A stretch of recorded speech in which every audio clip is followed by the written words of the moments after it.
कहियो कोरवे में बीतत रहे रात हो कि अब ता बनेला अनजान।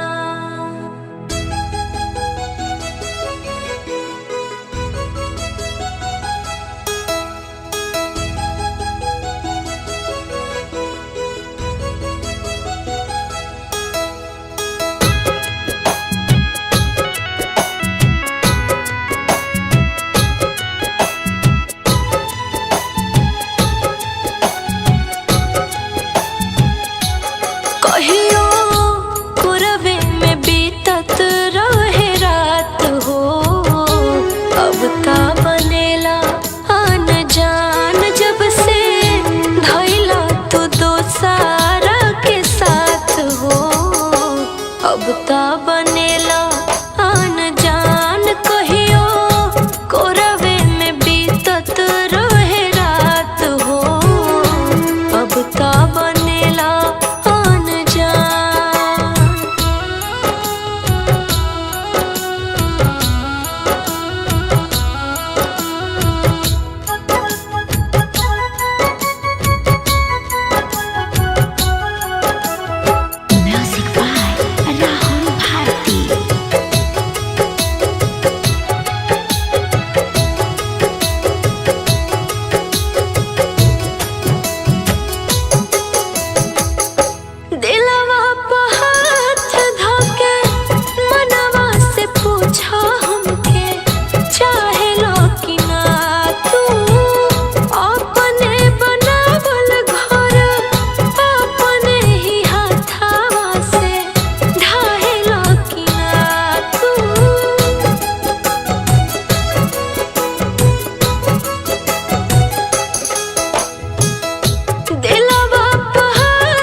नैया के मिट्टी ना निशान। कहियो कोरवे में बीतत रहे रात हो अब का बनेला